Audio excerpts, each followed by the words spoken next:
The emergency beacon pulsed through the void of space, its quantum signature rippling across the darkness like stones skipped across a pond. In the command center of the Viridian mining colony, Asteria 7, Governor Kilara's crystalline skin flickered with patterns of distress as she watched the holographic display.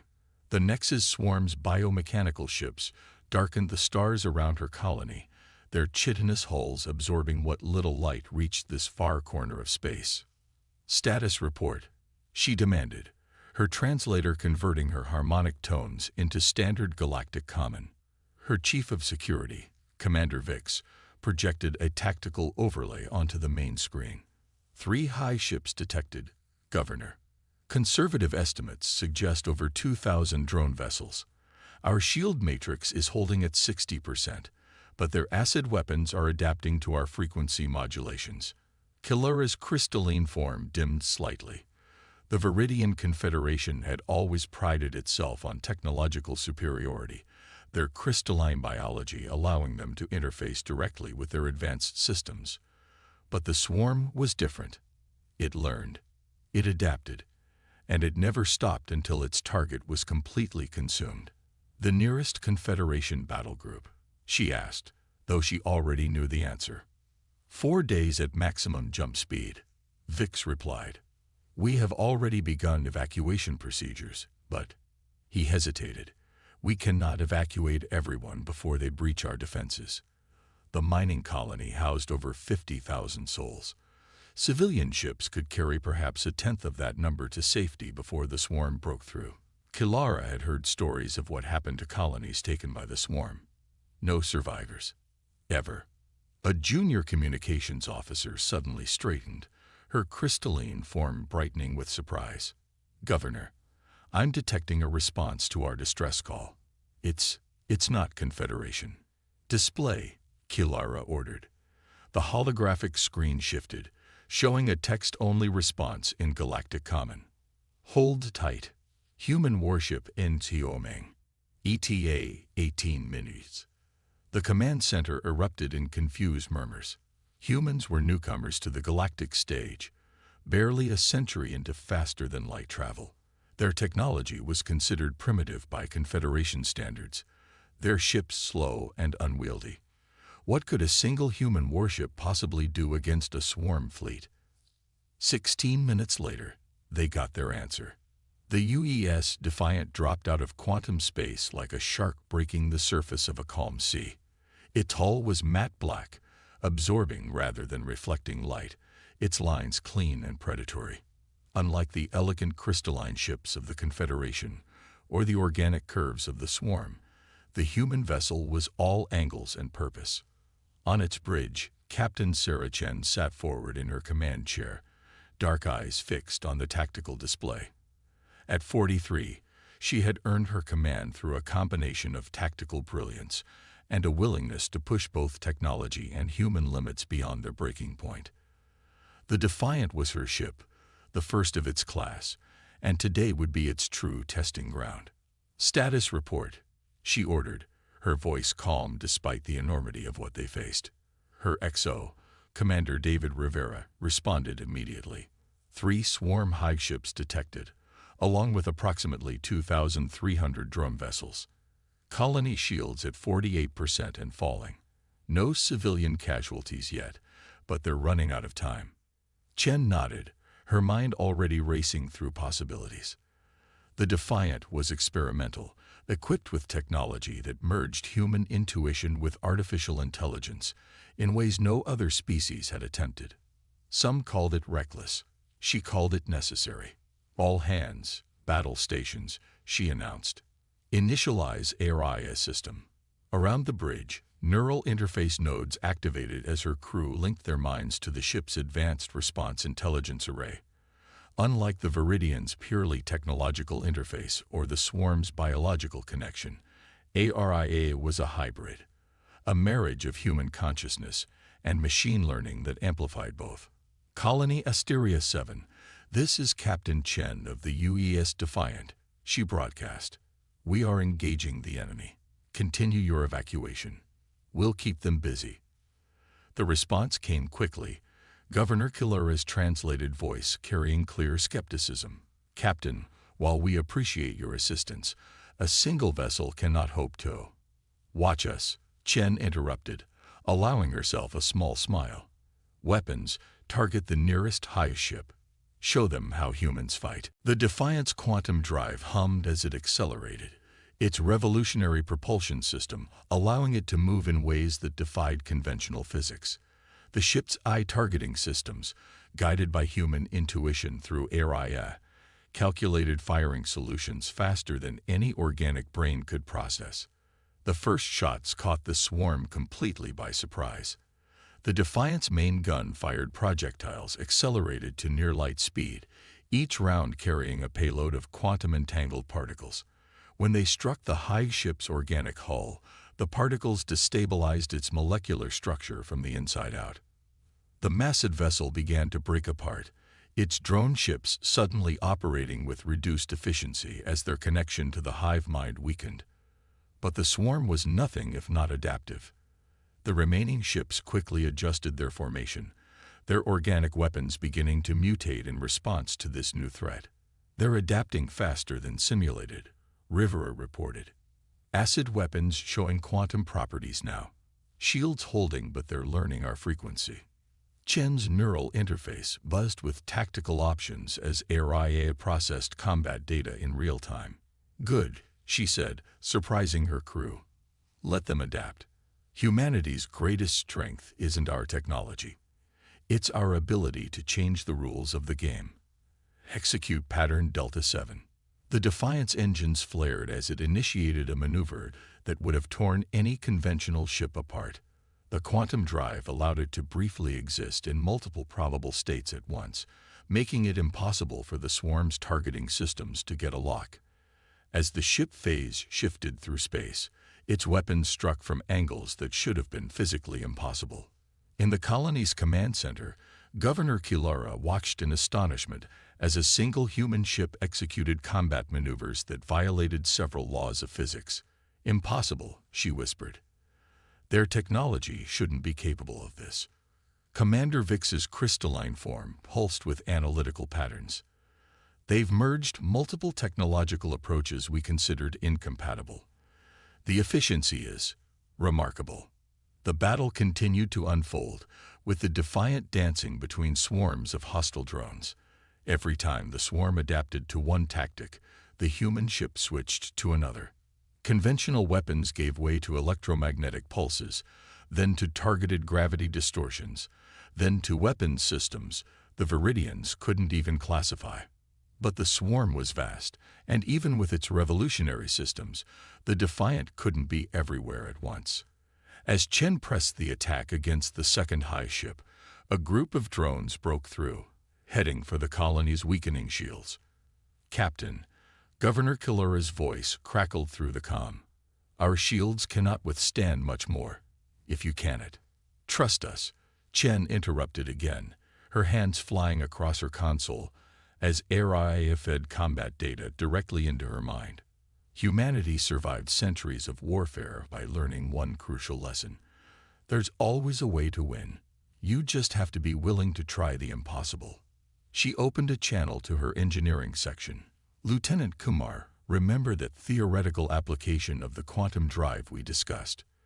The one everyone said would probably blow up the ship. Yes, Captain, came the response, excitement evident in the young engineer's voice. Ready to execute on your order. Chen smiled, her eyes fixed on the approaching swarm of hostile drones. Sometimes the best way to win isn't to be the strongest or the most advanced. Sometimes you just have to be crazy enough to try what no one else would dare. She took a deep breath, her mind already calculating the risks. All hands, brace for pattern Omega. Let's show the galaxy why you should never underestimate human ingenuity. The battle for Asteria 7 was about to enter its final phase, and Captain Sarah Chen was about to demonstrate why humanity's greatest weapon had always been its ability to think outside the box, even if that meant breaking a few laws of physics in the process. Executing pattern Omega. Captain Chen's words hung in the air for a fraction of a second before the UES Defiance quantum drive engaged in a way it was never designed to operate. Instead of using the drive for propulsion, Lieutenant Kumar had reconfigured it to create a localized field of quantum uncertainty around the ship. ARIA, calculate probability waves for all drone vessels within range, Chen ordered, her neural interface humming with data. Execute on my mark. The approaching swarm of hostile drones suddenly found themselves in a region of space where probability itself had become unreliable. Their biomechanical systems, designed to adapt to conventional warfare, couldn't cope with an environment where the laws of physics became mere suggestions. In the colony's command center, Governor Kilara's crystalline form flickered with confusion as her sensors tried to make sense of what they were detecting. Impossible. They're using their quantum drive as a weapon. The energy requirements alone should. Ma'am. Commander Vix interrupted, his normally steady voice carrying an edge of wonder. The human ship is. They're using probability itself as a shield. The space around the Defiant had become a maelstrom of quantum possibilities. Drone ships found themselves occupying multiple states simultaneously, their organic processors unable to determine which reality was actual. Some simply ceased to exist as probability collapsed around them. Others fired weapons that struck their own vessels in timelines that suddenly became real. Warning. Aria's calm voice echoed through the Defiance bridge. Quantum field stability at 60% and declining. Drive containment will fail in approximately 4 minutes. Commander Rivera turned to his captain, sweat beading on his dark skin. We can't maintain this field for long. If the drive fails, we don't need long, Chen interrupted, her fingers dancing across her neural interface controls. We just need to change their pattern recognition enough to create an opening. Humanity didn't survive its own wars by being the strongest. We survived by being adaptable. The remaining high ships, recognizing the threat, began to adjust their attack patterns. Their organic technology started to evolve in real time, attempting to compensate for the quantum distortions. But that was exactly what Chen had been counting on. They're doing it, she said, a fierce grin spreading across her face. All power to forward shields. Lieutenant Kumar, prepare to drop the quantum field on my mark. Weapons, target these coordinates the moment we stabilize. The swarm, in its attempt to adapt to the quantum distortions, had reconfigured its biomechanical systems to operate in a probability-fluid environment. But in doing so, it had made itself vulnerable to conventional attacks in ways its original configuration would have easily withstood. Now, the quantum field collapsed, and the Defiant's main guns fired simultaneously. The accelerated rounds struck the modified drone ships, their now altered molecular structure unable to withstand the impact. Entire squadrons of hostile craft disintegrated, their adapted defenses worse than useless against old-fashioned kinetic weapons. In the colony's command center, Commander Vix's analytical patterns pulsed rapidly. They forced the swarm to evolve in a specific direction, then exploited the adaptation itself as a weakness. This is not how advanced species wage war. Governor Kilara watched the tactical display with growing fascination. No, it's not. The humans, they think differently. They don't just use technology. They subvert it. They break it down and rebuild it in ways its creators never imagined. On the Defiance bridge, warning lights flashed as systems trained under the aftermath of the quantum field deployment. Drive containment stabilizing, Kumar reported from engineering. But we won't be able to try that trick again. The crystalline matrix is showing signs of microfractures. We won't need to, Chen replied, studying the tactical display. Look at their formation. The high ships are pulling back, trying to establish a new control pattern over their drones. They're not used to encountering something they can't simply overwhelm or adapt to. Rivera nodded, understanding dawning on his face. They're used to fighting species that try to match them technologically. But we're not trying to match them. Exactly. Chen opened a channel to the colony. Governor Kilara, I need access to your mining operations industrial fabricators. We're about to show the swarm another human specialty: improvised weapons. The governor's response carried a mix of confusion and intrigue. Our fabricators. They're designed for processing crystalline ore. Not. Trust me, Chen interrupted, her mind already racing with possibilities. Humanity spent centuries finding ways to turn everyday tools into weapons. Your mining equipment might not be meant for combat, but neither was our quantum drive. Sometimes the best weapon is the one your enemy never expects you to use.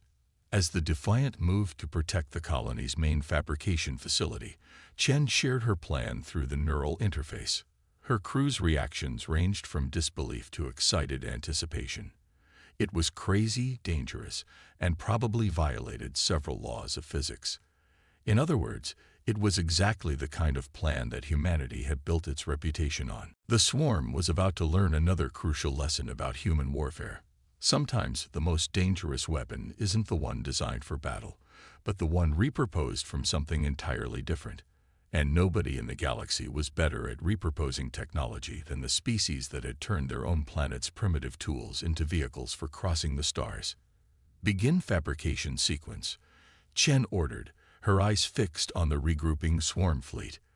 Let's show them what happens when you push humans into a corner. We don't just fight back, we rewrite the rules of engagement. The battle for Asteria 7 was entering a new phase, one that would demonstrate why humanity's greatest strength wasn't their technology or their weapons, but their ability to see possibilities where other species saw only limitations. The swarm was about to learn why cornering humans was always a dangerous proposition, because that's when they became most creative. And as Captain Sarah Chen was about to prove, creativity in warfare could be more devastating than any conventional weapon in the galaxy. The industrial fabricators of Asteria 7 hummed with activity, their crystalline matrices reprogrammed to serve a purpose far removed from their original mining functions. Captain Chen stood before the main control interface, her neural link to AI processing calculations, faster than any organic brain could manage alone. The Viridians designed these fabricators to process crystalline ore at the molecular level, she explained to Governor Kilara, whose form shifted between patterns of fascination and concern. But with some modifications, we can use that same principle to create something the swarm won't expect. What exactly are you fabricating, Captain?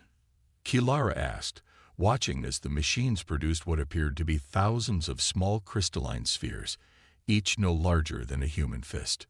Chen picked up one of the completed spheres, its surface catching the light with an almost liquid shimmer.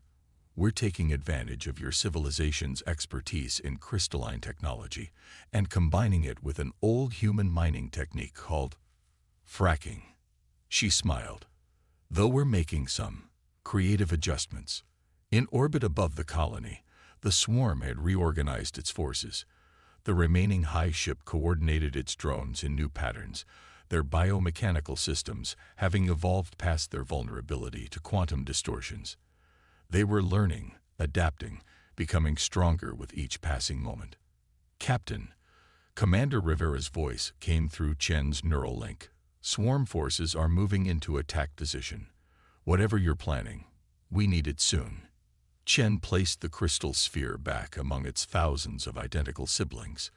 Begin deployment sequence. Lieutenant Kumar, status of the modified shield generators.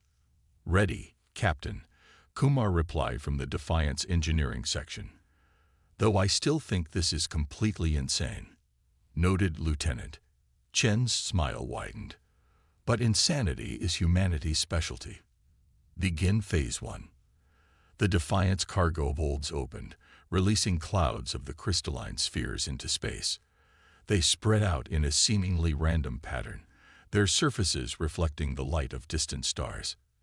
To the swarm's biosensors, they appeared as little more than debris, mining waste scattered as a primitive attempt at obstruction. Governor Kilara watched the tactical display with growing concern. Captain, the swarm vessels are advancing through the field of crystals. They're not even attempting to avoid them. Perfect, Chen replied. They're doing exactly what I expected. Species that rely on continuous adaptation often forget one crucial detail. Sometimes the simplest solutions are the most effective. She opened a channel to her ship. All hands, brace for Phase 2. Kumar, initiate the resonance pulse on my mark.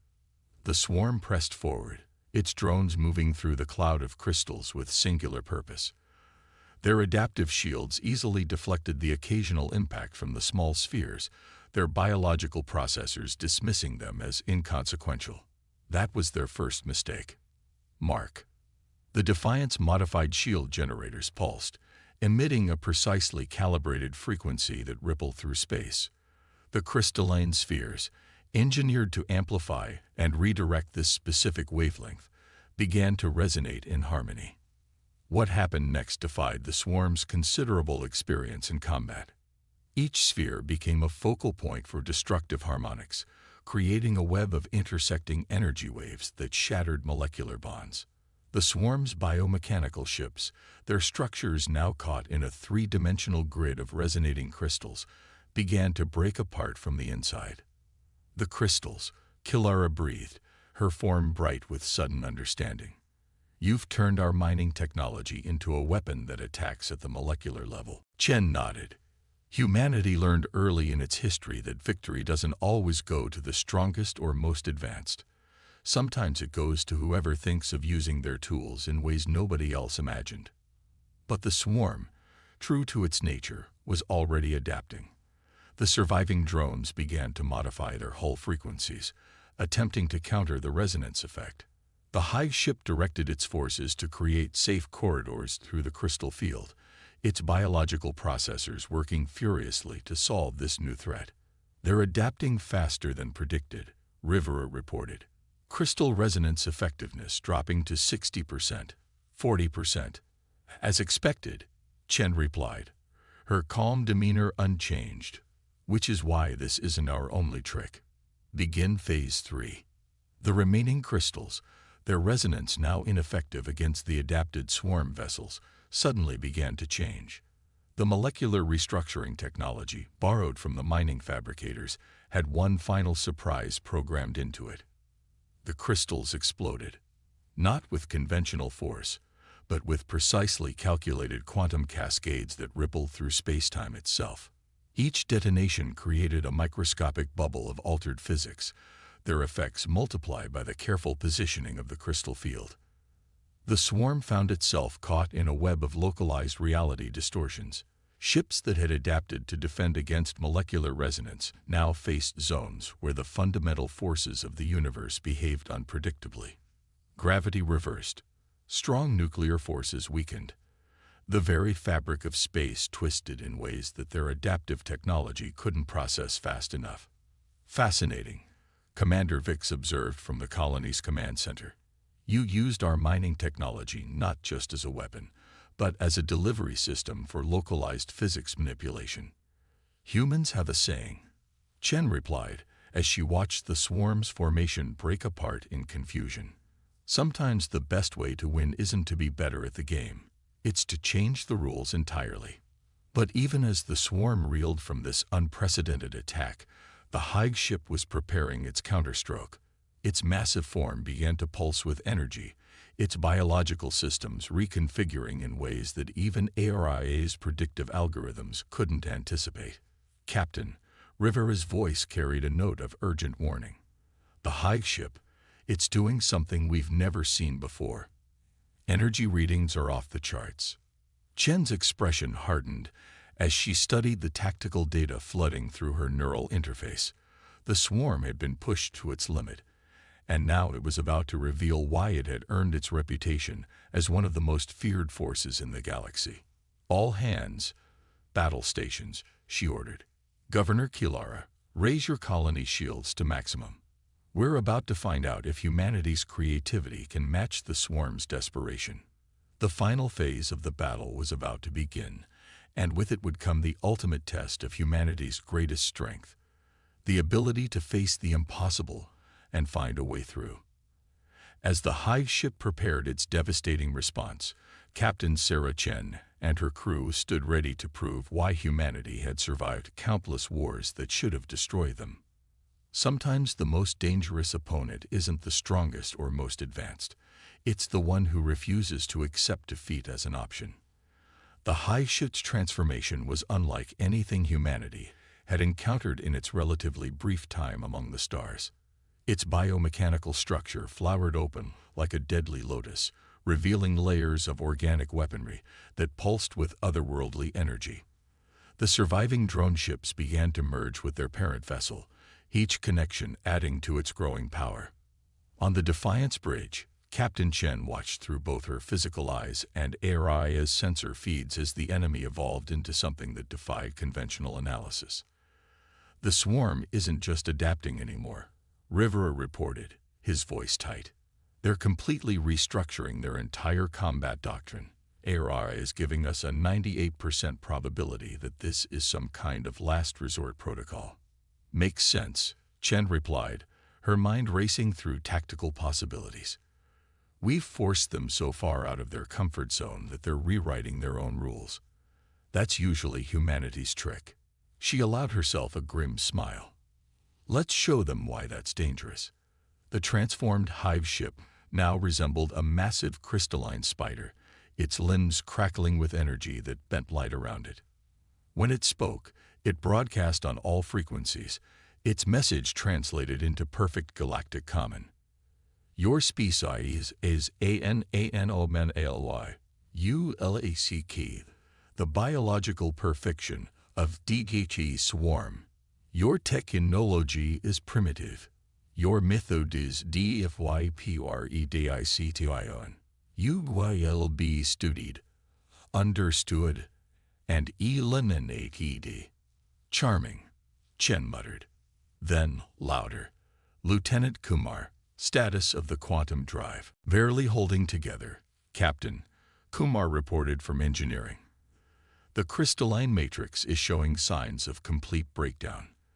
One more major stress, and we'll lose it entirely. Chen nodded, as if this was exactly what she wanted to hear. Governor Kilara, I need one more thing from your mining operation. Do you have any antimatter storage facilities? The governor's response was immediate and alarmed. Captain, you cannot be suggesting. Our antimatter storage is for powering the deep core mining operations. The containment fields are industrial grade, not meant for. Perfect, Chen interrupted. That's exactly what I need. Commander Rivera, plot me a course that will take us through the colony's main mining shaft. Maximum precision required. Rivera's eyes widened as he saw the plan forming in their shared tactical display. Captain, that's insane, impossible, guaranteed to get us all killed. Chen's smile was fierce now. Exactly. That's why it's going to work. Humanity didn't become a spacefaring species by playing it safe. The transformed Hive ship launched its attack, firing beams of energy that seemed to ignore the laws of physics. Where they struck, matter simply ceased to exist, erased from reality itself. The Defiance shields, already strained from their earlier battles, began to fail under this impossible assault. All hands, Chen broadcast throughout her ship, what we're about to do violates about a dozen laws of physics and probably several international treaties. But humanity has a proud tradition of doing the impossible when our backs are against the wall. Lieutenant Kumar, initiate Protocol Omega Black. Kumar's voice was steady despite the insanity of what they were about to attempt. Protocol Omega Black initiated. Quantum drive matrix reconfigured for total conversion. It's been an honor, Captain. The Defiant dove towards the colony, its maneuvering thrusters firing with surgical precision as it aligned itself with the massive mining shaft. The Hive ship followed, its new form allowing it to predict and counter any normal evasive pattern. But humanity had long since abandoned normal. Governor, Chen called out, on my mark, I need you to drop your containment fields around the antimatter storage. All of them. Simultaneously. Captain. Kilara's voice was almost pleading. The resulting reaction would. Trust us. Chen interrupted one final time. Humanity's greatest weapon isn't our technology or our determination. It's our willingness to do what every other species considers impossible. The Defiant plunged into the mining shaft, its hull scraping against crystalline walls as it threaded an impossible needle. Behind it, the transformed hive ship followed, its massive form barely fitting into the shaft as it pursued its prey. Now, several things happened in the space of a few heartbeats. The antimatter containment fields dropped, releasing their deadly cargo into the shaft. The Defiant's failing quantum drive initiated its final sequence, its crystalline matrix shattering in a carefully calculated pattern. The laws of physics took a moment to realize what humanity had just done, and then everything went white. The combination of free antimatter, a detonating quantum drive, and the enclosed space of the mining shaft created what later Viridian scientists would call a localized reality inversion.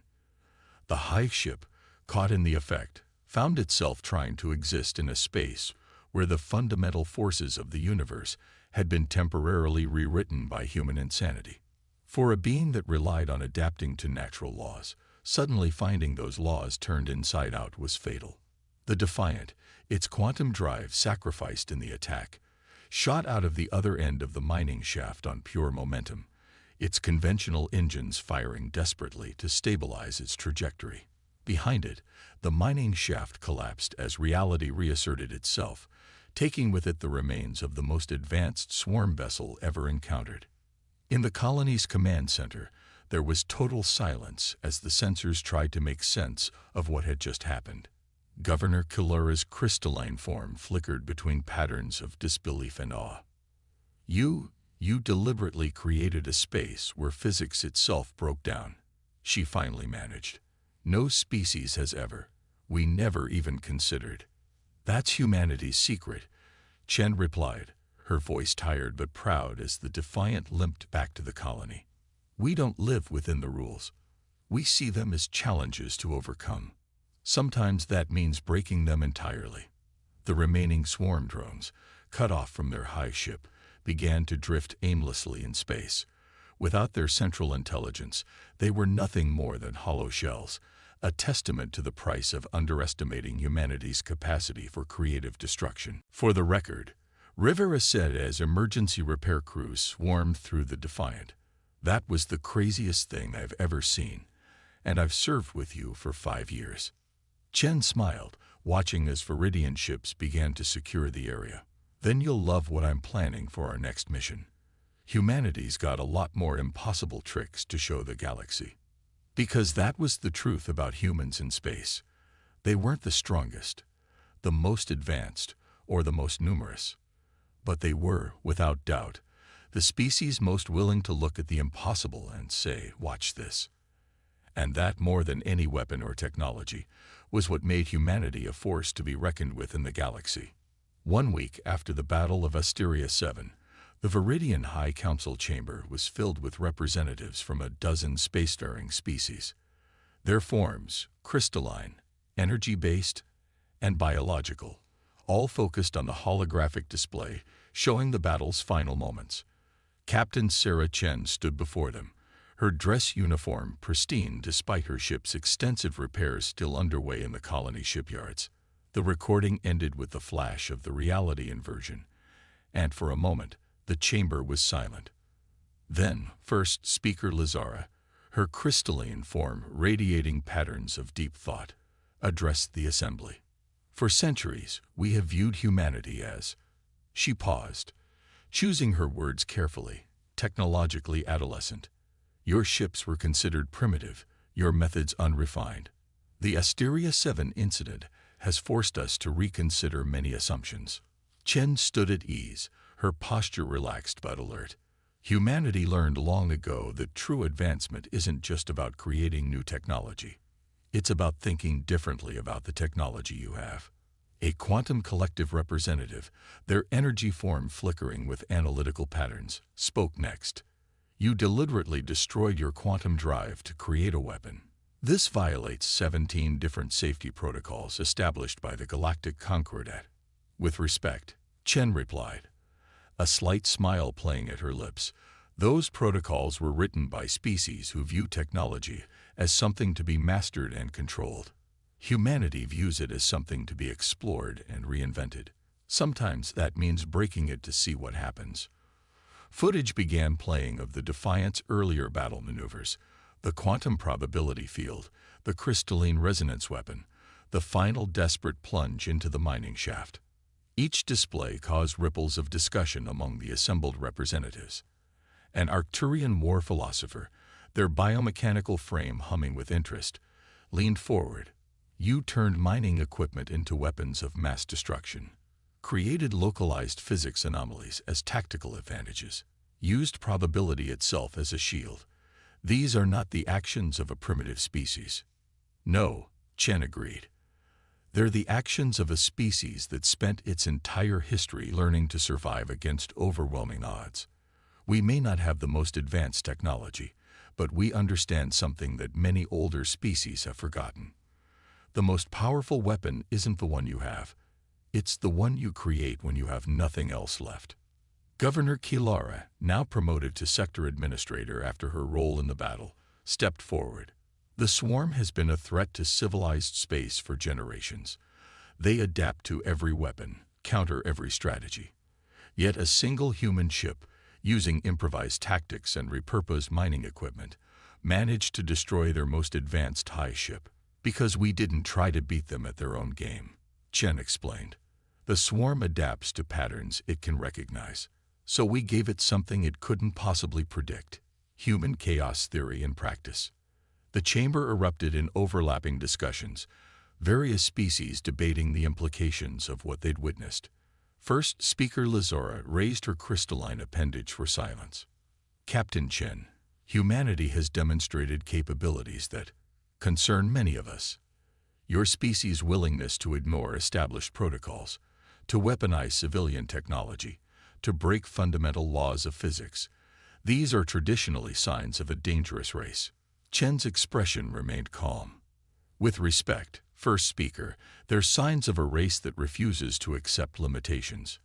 Humanity doesn't break rules for the sake of breaking them. We break them because sometimes the only way forward is to rewrite the book entirely." She gestured to the holographic display, now showing the aftermath of the battle. "The swarm attacked a civilian colony. We had a choice: follow established protocols and watch 50,000 people die, or try something crazy and give them a chance to live. Humanity will always choose the second option." The quantum collective representative's energy form pulsed with reluctant admiration. "Your methods are unconventional, but the results are undeniable. The swarm has never suffered such a decisive defeat. Which is why," First Speaker Lazora announced, "the Viridian Confederation is formally proposing a military alliance with Earth. We offer our advanced technology in exchange for humanity's unique perspective on its application." A murmur ran through the chamber. Such an alliance was unprecedented. The Viridians were known for their technological superiority and reluctance to share it. Chen smiled. "I think we'd be interested in that arrangement. Though I should warn you, once humans start getting creative with your technology, things might get a little unpredictable." "We're counting on it," Kilara said. "The galaxy is changing. The old ways of thinking are no longer sufficient. Perhaps it's time for all of us to learn how to think a little more human." As the chamber debated the details of the proposed alliance, Chen's neural link buzzed with a message from Earth Command. The Defiance sensors had detected unusual activity in the Carina sector, possibly another swarm incursion.